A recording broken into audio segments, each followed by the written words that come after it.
Shalom semua, salam sejahtera, selamat bertemu dalam Tuhan kita Yesus Kristus. Kita bersyukur malam ini kita ada kesempatan untuk dapat bertemu satu dengan yang lain dalam program Sabda Harian. Saya bersyukur atas kesempatan ini. Jikalau kamu mengikuti program ini dari awal, dari beberapa tahun yang lepas, pasti kamu mengetahui bahwa setiap kali sesi saya ingin berkongsi tentang kepimpinan. Saya berkongsi tentang pemimpin itu sendiri. Karena itulah beban dan juga itulah isi hati saya secara pribadi sebagai hamba Tuhan. Saudara-saudari yang dikasihi Tuhan, malam ini merupakan malam di mana kita belajar tentang kepimpinan. Dan apa yang saya mau sampaikan kepada kita adalah pemimpin. Dan tajuknya adalah kepimpinan. Dalam tajuk yang kecilnya adalah perangkap dalam kepimpinan. Jadi senang kita ingat perangkap dalam kepimpinan. Saya tahu dan saya pasti yakin kita semua tahu apa itu perangkap. Dan dalam kepimpinan ada juga perangkap-perangkap tersendiri yang kadang-kadang kita sadar, tapi kadang-kadang kita tidak tahu juga. Sehingga ada di antara kita yang tergoda dan jatuh dalam perangkap tersebut. Saudara-saudari yang dikasihi Tuhan, malam ini kalau saya sebut tentang kepimpinan itu saya merujuk tentang fungsi dan tanggung jawab seorang pemimpin. Kalau saya sebut pemimpin atau pelayan, saya merujuk kepada pribadi pemimpin dan pelayan tersebut. Dan itulah fokus seluruh perkongsian saya malam hari ini. Dan skop ataupun konteks kepimpinan yang saya mau sampaikan adalah kepimpinan dan juga pelayanan di dalam gereja, dan juga di badan-badan pelayanan atau juga di jabatan-jabatan pelayanan di gereja lokal. Contohnya di gereja lokal kita ada pelayanan kanak-kanak, pelayanan remaja, pemuda-pemudi, wanita dan sebagainya. Itu adalah konteks apa yang saya mau kongsikan pada malam hari ini. Saudara-saudari yang dikasihi Tuhan, setiap kita kalau kita diberi kesempatan untuk menjadi pemimpin, sudah tentu kita ada keinginan yang besar untuk berhasil sebagai seorang pemimpin, benar? Tidak ada pemimpin yang menjadi pemimpin kemudian ada kerinduan yang sangat mendalam supaya dia gagal. Semua dan setiap kita yang ada kesempatan menjadi pemimpin, kita ada keinginan yang sangat mendalam supaya kita berhasil dan berjaya sebagai seorang pemimpin. Saudara-saudari yang dikasihi Tuhan, biasanya apabila kita menjadi seorang pemimpin, kita mulai mencari siapakah idola kita. Atau sebelum kita menjadi pemimpin, kita sudah mempunyai atau memiliki idola-idola tertentu dalam hal kepimpinan. Dan saya pasti pemimpin-pemimpin yang kamu angkat sebagai idola kamu menjadi seorang pemimpin itu adalah pemimpin yang berhasil. Tidak ada orang yang mengambil pemimpin yang gagal sebagai idolanya. Sebaliknya, pemimpin-pemimpin yang berhasil itu kita pilih, kita angkat menjadi idola kita. Saudara-saudari yang dikasihi Tuhan, kita juga mungkin memiliki atau ingin dimentor oleh pemimpin yang lebih dewasa, lebih berpengalaman daripada kita.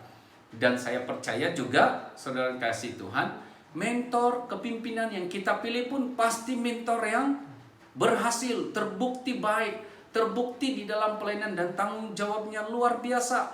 Dia melakukan pelayanan itu dengan baik, saudara-saudari yang dikasihi Tuhan. Sebab itu saudara-saudari yang dikasihi Tuhan, kalau kita memiliki idola itu boleh saja dari jarak jauh atau tidak pernah kita jumpa, kita mengambil nama tertentu atau pemimpin tertentu. Tetapi mentor itu yang boleh duduk bersama dengan kita. Mungkin masa-masa tertentu kita boleh kopi-kopi dengan dia, atau melatih kita, atau yang membimbing kita menjadi seorang pemimpin atau pelayan atau ketua departemen di dalam pelayanan yang Tuhan percayakan kepada kita. Saudara-saudari, memang jelas semua pemimpin inginkan kejayaan di mana saja dia berada, di gereja kah, di luar gereja kah, di peringkat kampung kah, atau apa-apa saja jawatan atau kedudukan yang kamu dipilih dan dilihat sebagai seorang pemimpin, kamu atau kita mempunyai keinginan yang jelas, yaitu ingin berhasil. Dan tidak ada yang ingin gagal. Semuanya ingin berhasil. Seorang pemimpin yang jelas dengan panggilannya hanya inginkan keberhasilan dan kejayaan sebagai seorang pemimpin. Lebih-lebih lagi dalam konteks gereja. Seorang pemimpin yang jelas dengan panggilan Tuhan kepadanya sebagai pemimpin, dia inginkan keberhasilan dan kejayaan sebagai seorang pemimpin supaya nama Tuhan dimuliakan, pelayanan Tuhan diperbesarkan, kerajaan Tuhan diteguhkan di mana kita berada. Amin. Kita ingin berhasil sebagai seorang pemimpin. Saudara-saudari yang dikasihi Tuhan, saya seringkali menyebut istilah berhasil, kejayaan. Tapi saudara yang kasih Tuhan, kita harus ingat, di dalam keberhasilan atau sesuatu kejayaan, ternyata ada perangkap yang iblis sempat letak di dalam keberhasilan itu. Sehingga ada pemimpin, ada orang tertentu yang jatuh dan tergoda dengan perangkap si iblis ini. Dan saudara-saudari yang dikasih Tuhan, itulah fungsi iblis. Bila dia melihat kita berjaya, berhasil, dia ingin merosakkan pelayanan kita dan mencobai kita, menggoda kita dengan segala cara. Dan antaranya adalah kesombongan. Saudara-saudari yang dikasih Tuhan, kesombongan itu adalah perangkap iblis yang ia letakkan di dalam keberhasilan kita. 1 Petrus 5 ayat 8, firman Tuhan berkata, iblis itu seperti singa yang mengaum-ngaum, berkeliling mencari orang yang boleh ditangkapnya, yang boleh digodainya. Dan itu tidak terkecuali bagi hamba-hamba Tuhan, para pemimpin, pelayan Tuhan. Iblis bila melihat kita lemah dan menggodai kita, waktu itulah iblis sudah membawa kita dan juga sudah menjatuhkan kita di dalam perangkap yang dipasang oleh iblis itu. Iblis tidak dapat mencobai kita dengan banyak cara-cara tertentu, tapi juga iblis berusaha untuk mencobai kita dengan perangkap kesombongan di dalam keberhasilan. Saudara-saudara yang dikasihi Tuhan, apabila iblis memasang perangkap ini, mari kita hati-hati. Ada baiknya kalau kita mengetahuinya dari hari ini, bahwa di dalam keberhasilan iblis memasang perangkap-perangkap kesombongan. Kita belajar daripada Musa. Saya ingin membawa kita belajar daripada seorang hamba Tuhan yang ada di dalam Alkitab, yaitu Musa, yang dimana tercatat di dalam Alkitab Keluaran pasal 18 ayat 1 sampai 27. Kita akan membaca teks ini, suatu teks yang panjang, tapi kita belajar bersama daripada Musa. Bagaimana kita supaya kita tidak jatuh di dalam perangkap yang iblis lakukan. Kita belajar supaya kita terhindar, kita tidak digodai, kita tidak jatuh di dalam perangkap ini. Perangkap yang saya maksudkan seperti yang saya sebut tadi adalah kesombongan. Sombong itu ialah sikap yang mempengaruhi karakter kita. Manakala kesombongan itu ialah merupakan perangkap iblis kepada kita. Orang yang sombong itu biasanya jatuh dalam perangkap ini. Dan apakah orang sombong itu? Atau apakah ciri-ciri? Saya bagi dua. Berdasarkan pembacaan kita nanti, saya akan membacanya. 1, merasa diri layak dan lebih mampu daripada orang lain. Nanti kamu boleh baca dalam ayat 15 daripada pembacaan kita, Keluaran 18. Ayat 15 saya ingin membacanya, ayat 15.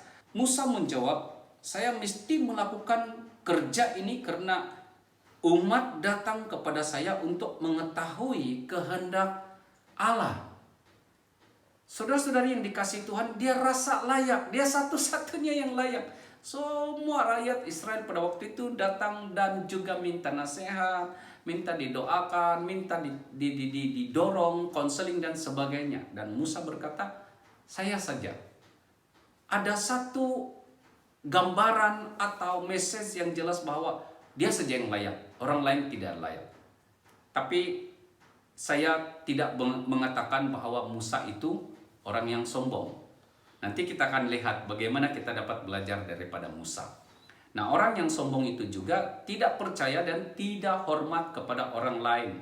Kemudian ayat 16, firman Tuhan berkata, apabila 2 orang bertengkar, mereka akan datang kepada saya dan saya memutuskan siapa di antara mereka yang benar. Saya juga menyampaikan perintah dan hukum Allah kepada mereka.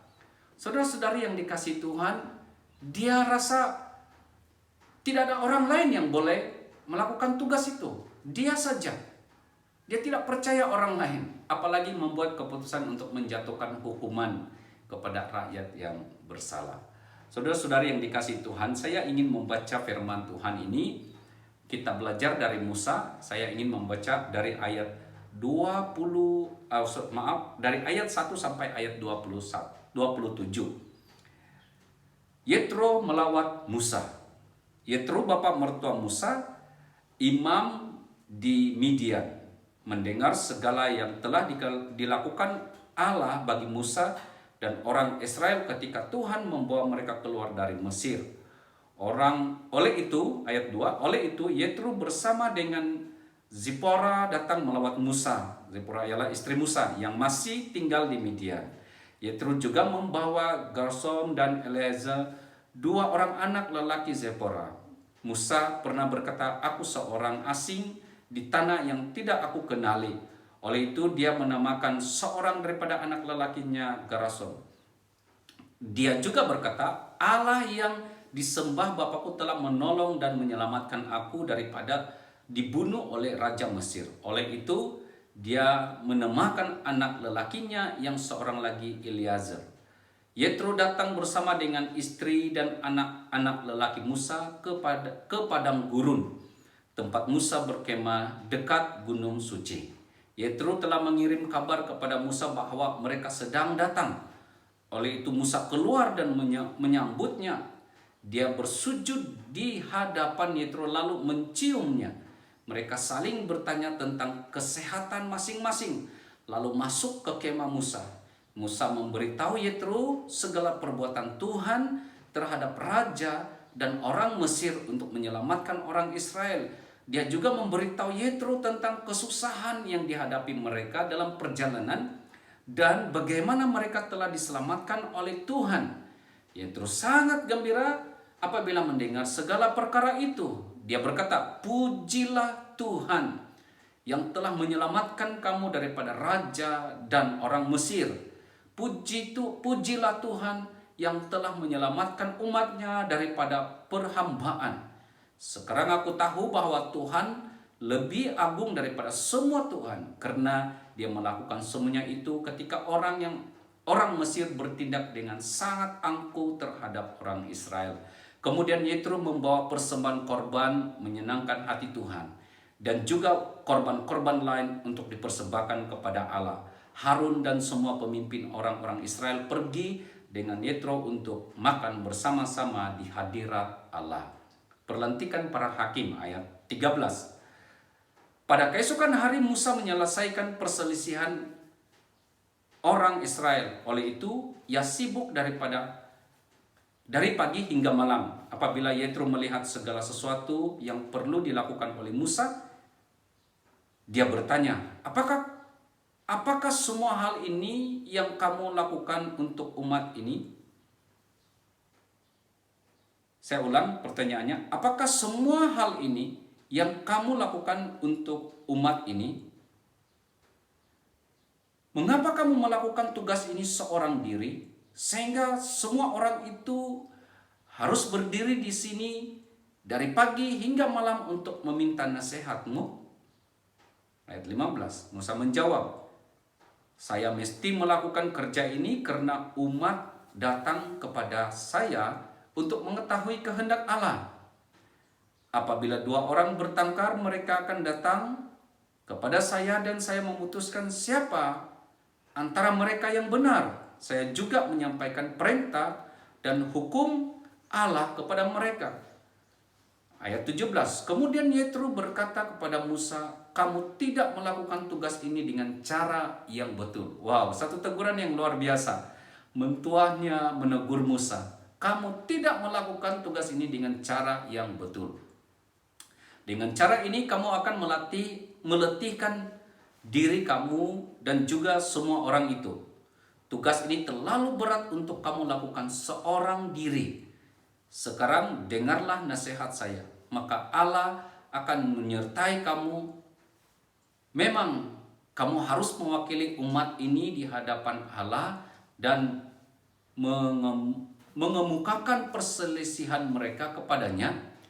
Kamu harus mengajar mereka tentang perintah dan hukum Allah, serta menerangkan bagaimana mereka harus hidup dan apa yang harus dilakukan. Tetapi selain hal itu, kamu harus memilih beberapa orang lelaki yang bijaksana. Lantiklah mereka sebagai seorang pemimpin rakyat untuk mengetuai 1.000 orang, 100 orang, 50 orang, dan 10 orang. Mereka mestilah orang yang takut akan Allah, yang dapat dipercayai, dan yang tidak mau menerima rasuah. Biarlah mereka senantiasa bertugas sebagai hakim bagi umat. Mereka boleh mengemukakan segala hal yang sukar kepadamu, tetapi mereka sendiri harus memutuskan perselisihan yang kecil. Cara ini akan memudahkan pekerjaanmu dan karena mereka akan membantu memikul bebanmu. Jika kamu melakukan hal ini sebagaimana yang diperintahkan Allah, kamu tidak akan meletihkan diri, dan semua orang itu pun dapat pulang ke rumah dengan perselisihan yang sudah diselesaikan. Ayat 24. Musa mengikut nasihat Yetro. Musa memilih beberapa orang lelaki yang bijaksana di kalangan umat Israel, lalu melantik mereka sebagai seorang pemimpin yang mengetuai 1.000 orang, mengetuai 100 orang, 50 orang, dan 10 orang. Mereka senantiasa bertugas sebagai hakim orang Israel. Mereka memutuskan hal-hal yang sukar kepada Musa, mengemukakan hal-hal yang sukar kepada Musa, tetapi mereka sendiri menyelesaikan perselisihan yang kecil-kecil. Kemudian Musa mengucapkan selamat jalan kepada Yetro, lalu Yetro pun pulang ke negerinya. Saudara-saudara yang dikasihi Tuhan, kita belajar dari Musa. Saya tidak akan fokus kepada kita untuk mencari ciri-ciri, belajar tentang siapa itu orang sombong, ciri-ciri orang sombong. Seperti yang saya katakan tadi, ada dua. Yang satu merasa diri layak dan lebih mampu daripada orang lain, mungkin memandang rendah kepada orang lain, tidak percaya dan tidak hormat kepada orang lain. Itu cukup jelas sebagai pendahuluan supaya kita paham, oh orang sombong itu yang bagaimana. Tapi inti sebenar perkongsian saya malam ini tentang perangkap dalam keberhasilan, yaitu bagaimana supaya kita belajar daripada Musa bagaimana mengatasi atau mengalahkan perangkap kesombongan ini di dalam keberhasilan kita sebagai seorang pemimpin.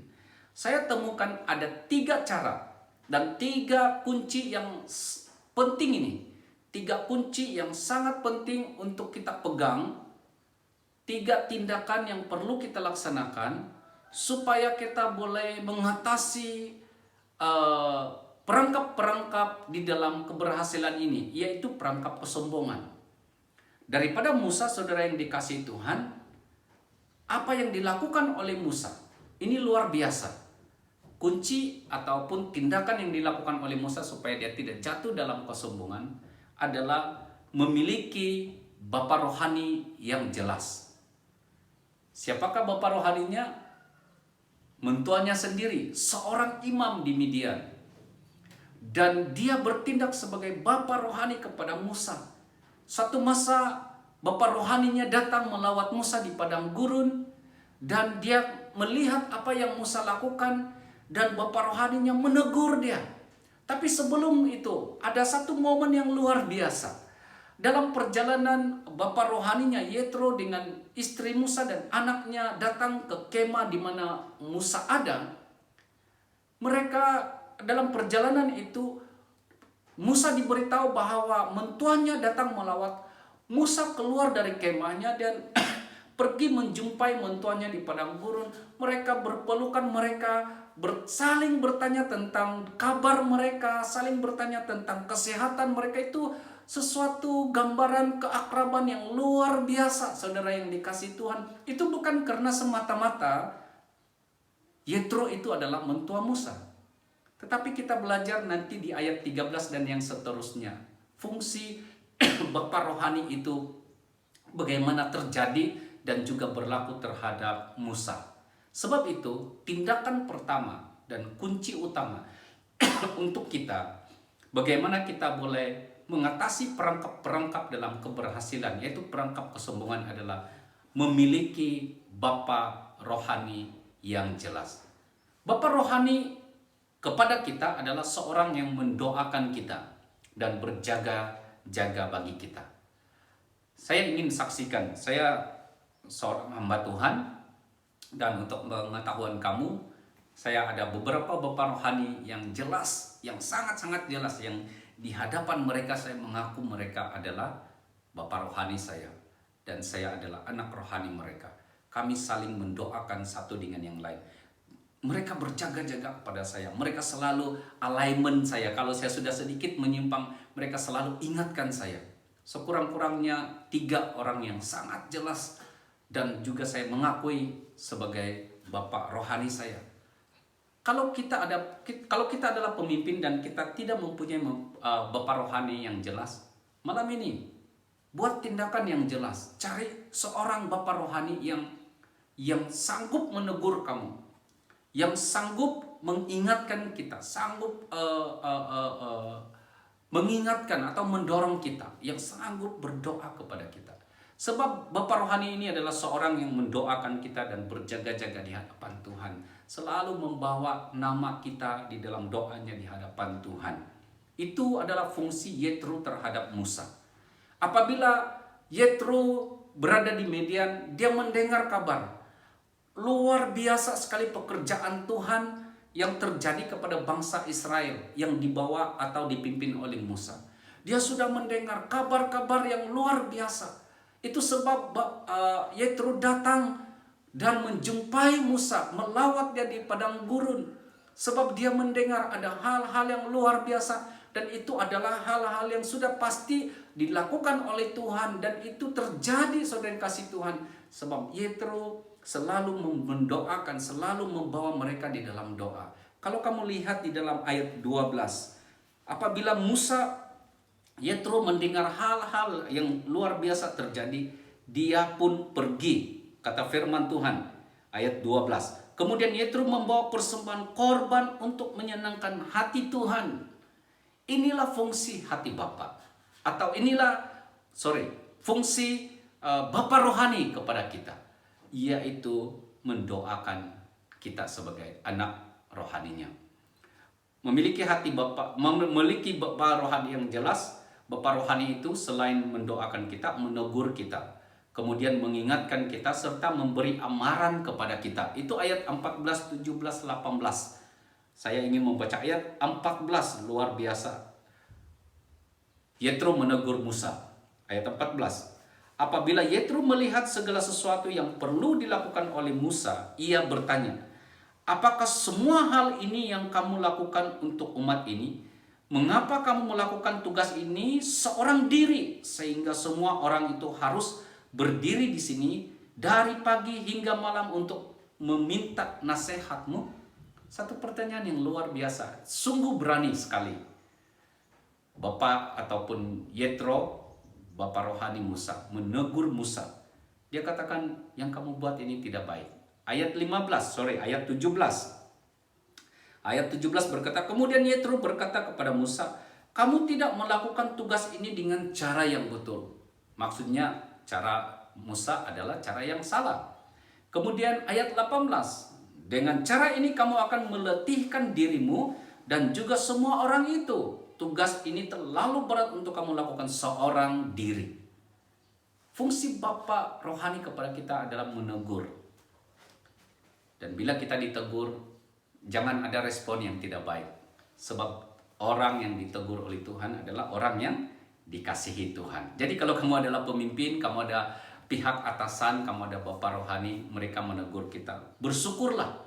Sebab saudara sekalian yang kasih Tuhan, ada kasih Tuhan yang turun ke atas kita ketika kita ditegur.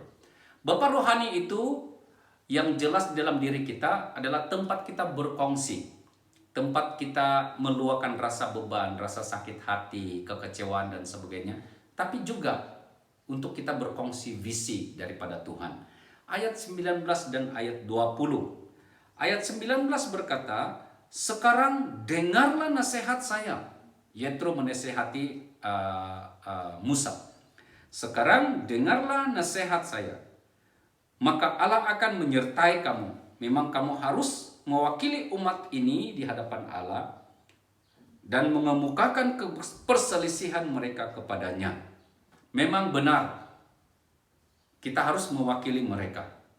Tetapi kata Yetro kepadanya, dengarlah nasihat saya. Kemudian ayat 19, kemudian ayat 20, kamu harus mengajar mereka tentang perintah dan hukum Allah, serta menerangkan bagaimana mereka harus hidup dan apa yang harus dilakukan. Itu berbicara tentang visi.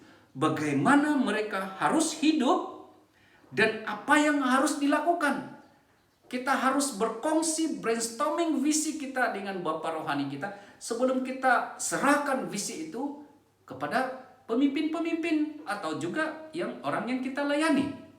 Ini jelas dengan Bapa rohani kita boleh ditegur, kita boleh berkongsi rasa sakit hati, kecewa dan sebagainya. Kemudian juga kita berkongsi tentang visi. Ini luar biasa. Kalau kamu ada Bapa rohani yang jelas, kamu akan menikmatinya. Kemudian, Bapa rohani yang jelas itu adalah tempat kita belajar, tempat kita bertanya, tempat kita mendapat nasihat. Ayat 21 sampai 22 dan 23, Saudara. Yetro menasehati Musa. Angkatlah pemimpin. Saya ingin baca ayat 21, ini luar biasa sekali ayat ini. Tetapi selain itu, kamu harus memilih beberapa orang lelaki yang bijaksana. Wow.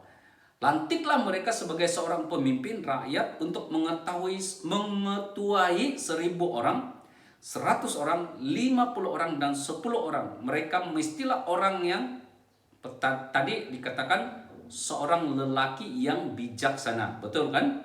Kemudian mereka mestilah orang yang takut akan Allah. Wow, tadi bijaksana, takut akan Allah, yang dapat dipercayai. Kemudian selain dapat dipercayai, dan mereka tidak menerima rasuah. Wow, kalau kita sebut rasuah, semua kita ingat apa yang sedang banyak disebut atau diviralkan di parlemen, karena cakap di parlemen, karena cakap di TV dan macam-macam lagi lah kan. Tetapi Bapa rohani kita yang jelas itu adalah tempat kita belajar, tempat kita bertanya, tempat kita mendapat nasihat. Dan Yetro memberi nasihat kepada Musa. Tidak ada seorang pemimpin yang menasihati Musa supaya memilih orang-orang yang bijaksana, takut akan Allah, orang yang luar biasa, orang yang takut akan Allah, kemudian orang yang dapat dipercayai, tidak menerima rasuah sebelum ini. Hanya Yetro, Bapa rohaninya, juga Bapa mentuannya sendiri, menasihatkan Musa seperti itu. Kalau kamu ada Bapa rohani yang jelas, kamu akan mendapat nasihat-nasihat yang tidak pernah kamu pikir dan tidak pernah kamu dengar dari orang lain. Karena apabila Bapa rohani menasihati kita, mereka menasihati seperti mereka menasihati diri mereka sendiri. Sebab itu saya mendorong tindakan dan kunci pertama untuk kita, supaya kita tidak jatuh dalam pencobaan atau perangkap dalam keberhasilan, yaitu kesombongan, adalah milikilah Bapa rohani yang jelas di dalam hidup dan dalam pelayanan kita. Tindakan dan kunci yang kedua untuk kita mengatasi perangkap dalam keberhasilan, yaitu kesombongan, ialah percaya dan hormat kepada orang lain. Ayat 24 berkata, Musa mengikuti nasihat Yetro. Dalam terjemahan ini, saudara yang kasih Tuhan, Musa mengikuti nasihat Yetro. Saya ingin membacanya dalam terjemahan yang lain. Musa mendengarkan perkataan mertuanya itu dan dilakukannya segala yang dikatakannya. Saudara-saudara yang dikasih Tuhan, ini luar biasa. Dan terjemahan yang sebentar tadi, Musa mendengarkan nasihatnya. Tetapi ayat terjemahan dalam terjemahan baru, ayat ini berbicara, Musa mendengarkan perkataan mertuanya itu dan dilakukannya segala yang dikatakannya. Anda boleh bayangkan kalau Musa seorang yang sombong, kira-kira apa yang berlaku? Itu sebab saya katakan awal tadi, saya tidak menyatakan bahwa Musa adalah seorang yang sombong bila merujuk ayat 15 di mana dia berkata, saya yang menyelesaikan masalah dan saya mewakili mereka di depan Tuhan. Ayat 15 dalam yang saya sebut lebih awal tadi. Tapi ini buktinya Musa seorang yang tidak sombong. Dia mendengarkan nasihat, perkataan mertuanya, dan dilakukannya lah. Ini luar biasa, dilakukannya lah segala yang dikatakannya. Kira-kira kalau Musa itu seorang yang sombong, saudara-saudara yang dikasih Tuhan, apakah responnya? Apa yang akan dia lakukan? Pasti dia akan berkata, kamu apa tahu? Kamu siapa? Kamu apa pendidikan? Mungkin kita semua akan lakukan seperti itu kalau Musa seorang yang sombong. Tapi sebaliknya ayat ini menegaskan dengan jelas bahwa Musa seorang yang tidak sombong. Tindakan dan juga kunci utama untuk bagaimana kita terhindar atau menang atau tidak jatuh dalam perangkap dalam keberhasilan yaitu kesombongan ialah percaya dan hormat kepada orang lain, yaitu boleh bekerja sama dengan semua orang yang sama visi dengan kita. Bukan senang boleh bekerja sama, tetapi coba try untuk kerja sama dengan semua orang yang ada bersama dengan kita, yang lebih-lebih lagi yang satu visi dengan kita. Dan yang kedua, saudara-saudara yang dikasih Tuhan, kita harus menerima kekurangan dan juga kelebihan orang lain. Kita kadang-kadang boleh saja menerima kekurangan orang lain, tetapi kadang-kadang juga sangat sukar untuk kita menerima kelebihan orang lain. Karena menerima kekurangan orang lain itu normal, biasalah. Kan kita boleh hormat, dia ada kekurangan tertentu. Tapi bila ada pemimpin yang ada kelebihan yang luar biasa, kita mulai rasa terancam. Kita mulai tidak dapat menerima kelebihan itu.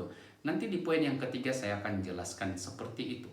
Kita harus percaya dan hormat kepada orang lain. Suatu ketika saya terlibat untuk menyelesaikan satu case di gereja. Dan saya dipercayakan atau saya diminta untuk menyelesaikannya. Maka penyelesaian pun mulai berlaku, proses pun mulai terjadi atau sudah mulai dilaksanakan. Dan satu daripada yang menyelesaikan masalah itu adalah saya sendiri. Dan pendekkan cerita yang panjang itu, saudara yang kasih Tuhan, kami bertemu dengan orang yang sepatutnya diselesaikan pada hari itu.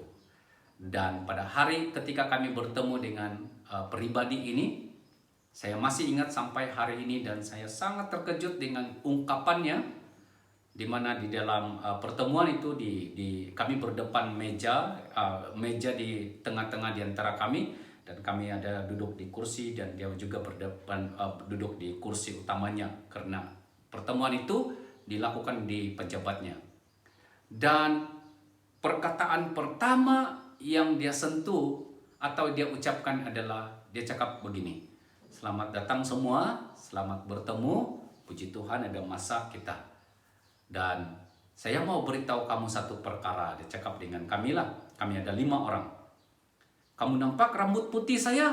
Dia peganglah rambut atau kepalanya yang memang sudah beruban atau sudah putih. Dan dia tidak berhenti begitu, dia masih pegang rambutnya. Kamu nampak rambut putih saya? Ini tandanya saya makan garam lebih duluan dari kamu. Apa tujuan kamu datang sini? Apa hak kamu untuk menyiasat saya? Apa hak kamu untuk memberi nasihat kepada saya? Waktu itu emosi dan juga perasaan serta pemikiran saya sudah mulai berubah. Kami bukan datang untuk menghakimi atau menuduh dia dan sebagainya. Tetapi itulah istilah yang balik-balik dia sampaikan kepada kami. Rambut dia sudah putih, lebih banyak putih daripada kami semua. Meskipun sekarang pun saya ada rambut putih, sudah yang kasih Tuhan. Tetapi itu adalah satu sikap yang tidak baik. Sikap yang tidak benar. Tidak hormat kepada orang lain. Musa boleh saja berkata kepada Yetro, Bapak mertua, apa yang kamu tahu? Saya adalah pemimpin utama di sini. Mungkin dia boleh saja berkata kepada mertua dalam semua nasihatnya, dia cakap, mungkin apa yang kamu boleh lakukan? Saya lebih berkuasa. Saya adalah pemimpin utama barangkali. Tapi inilah yang kita belajar daripada Musa pada hari ini, supaya kita boleh mengalahkan perangkap dalam keberhasilan, yaitu kesombongan. Ayat 24 berkata, Musa mendengarkan perkataan mertuanya itu dan melakukan segala yang dikatakannya. Luar biasa saudara yang kasih Tuhan. Dan kalau kamu membacanya, dia benar-benar melakukannya. Inilah yang saya panggil sebagai tindakan dan juga kunci yang kedua untuk kita menang terhadap perangkap dalam keberhasilan sebagai seorang pemimpin. Yang ketiga, tindakan dan juga kunci utama bagaimana kita menang terhadap perangkap dalam keberhasilan, yaitu kita mengangkat pemimpin pelapis dengan sengaja. Kita harus mengangkat pemimpin pelapis dengan sengaja, bukan tidak sengaja, tetapi dengan sengaja, dengan jelas. Kita develop leadership dari orang-orang yang masih muda ini. Kita dengan sengaja untuk mengangkat mereka, beri kepercayaan kepada mereka sebagai seorang pemimpin. Di gereja Anda atau di mana-mana pun kamu berada, wujudkan program Mentoring New Generation Leader. Ini adalah mentoring yang saya dengan beberapa kawan ataupun beberapa bapak rohani saya, yang kami sering kali brainstorming, selalu berpikir, selalu berkongsi satu dengan yang lain tentang hati yang sama, visi yang sama, supaya dengan sengaja kita develop pemimpin, kita bangun pemimpin yang baru ini, supaya kita tidak ketandusan pemimpin pada masa yang akan datang. Jangan merasa, sebagai seorang pemimpin, jangan merasa terancam dengan kebangkitan pemimpin muda. Tetapi melaburlah, saya menggunakan perkataan melaburlah untuk mereka, agar mereka menjadi pemimpin yang jauh lebih hebat. Saudara-saudari, jangan sekali-kali terancam. Karena statement yang seterusnya saya katakan, jika kita merasa terancam, sebenarnya ancaman itu bukan datang dari pemimpin yang muda atau pemimpin pelapis, tetapi ancaman itu datang dari dalam diri kita sendiri. Kita sering kali mendengar orang kata takut dengan bayang-bayang sendiri. Jadi ancaman itu bukan datang dari pemimpin yang baru sebenarnya. Ancaman itu datang dari dalam diri kita. Iblis menggodai kita supaya kita rasa terancam, merasa tidak aman. Habislah jawatan ini, mereka ambillah nanti pelayanan saya, nanti saya tidak ada apa-apa pelayanan. Saudara-saudara yang kasih Tuhan, sikap itu sebenarnya bukan ada di dalam hati kita, tapi iblis datang untuk menggodai kita, supaya kita merasa sombong dengan keadaan kita, sombong dengan kedudukan kita, dan kita sudah masuk dalam perangkap keberhasilan itu. Saudara yang kasih Tuhan, saya mendorong Anda supaya kita dengan sengaja bangun, bentuk, latih pemimpin-pemimpin yang baru ini. Apa yang perlu kita buat kepada pemimpin-pemimpin yang baru ini? Yaitu beri peluang kepada pemimpin muda. Setiap orang ada keunikan mereka sendiri. Mereka ada panggilan sendiri, mereka ada karunia sendiri, mereka ada kelebihan-kelebihan sendiri. Dan kalau kita dapat menyusun semua kelebihan-kelebihan mereka ini di tempat yang tepat, pasti mereka akan berhasil dengan luar biasa. Mereka akan menjadi pemimpin yang luar biasa dan pemimpin-pemimpin yang hebat. Yang kedua yang perlu kita buat kepada pemimpin yang baru ini, untuk tujuan untuk mengangkat pemimpin pelapis, yaitu angkat dan latih mereka. Kita bukan hanya bagi jawatan, tapi kita latih mereka, kita mentor mereka sesuai dengan karunia Tuhan kepada para pemimpin ini. Ayat 21 ini berkata, ini kata-kata Yetrus sendiri, tempatkanlah mereka di antara bangsa itu menjadi pemimpin 1000 orang, pemimpin 100 orang, pemimpin 50 orang, dan pemimpin 10 orang. Maksudnya mengikut keupayaan mereka masing-masing, berilah tanggung jawab dengan tujuan untuk mementor mereka. Dan yang ketiga, apa yang kita perlu buat untuk mengangkat pemimpin pelapis dengan sengaja, yaitu mulai melatih mereka indirect, latih mereka secara direct kepada pribadi-pribadi tertentu. Pertama, bagaimana caranya? Mulai dengan perkara-perkara kecil. Beri mereka tanggung jawab yang kecil. Kalau di dalam pelayanan Anda, kamu ada masalah keuangan, kemudian kamu ada pemimpin yang baru, kamu ada pemimpin yang muda, dan pada masa yang sama kamu ada masalah yang sangat besar dalam hal keuangan, jangan beri tugas ini kepada orang yang muda. Kenapa? Sebab kita melihat itu satu masalah yang besar, tiba-tiba kita beri kepada orang yang baru. Itu bukan tindakan yang betul. Apa yang perlu kita buat adalah bila ada pemimpin yang baru, kita mulai memberi tanggung jawab kepada mereka hal-hal yang kecil, dan itu adalah seranan dan nasihat firman Tuhan. Kemudian selepas perkara-perkara kecil, barulah kita percayakan mereka kepada perkara-perkara yang sedikit berat atau lebih besar. Lukas 16 ayat 10, barang siapa setia dalam perkara-perkara kecil, ia setia juga dalam perkara-perkara besar.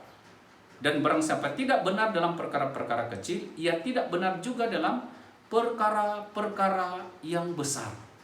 Maksudnya, bila kita melatih pemimpin yang baru, kita bukan letak mereka terus menjadi seorang pemegang tanggung jawab yang besar. Lebih-lebih lagi jawatan ataupun isu-isu yang penting di dalam organisasi Anda, dalam gereja Anda. Mulai dengan pelayanan yang kecil. Karena itulah yang dikehendaki oleh Tuhan. Jika tiada pemimpin yang berani bertanggung jawab terhadap pemimpin muda, gereja atau pelayanan akan kehilangan pemimpin-pemimpin yang hebat. Sebagai kesimpulan dalam perkongsian saya pada malam hari ini, keberhasilan kita sebagai seorang pemimpin atau pelayan bukan jaminan kekal. Sampai masa kita akan tidak kuat lagi, kita harus passing button kepada pemimpin baru. Sebab itu janganlah jatuh dalam perangkap kesombongan di dalam keberhasilan sebagai seorang pemimpin. Sekian, Tuhan memberkati.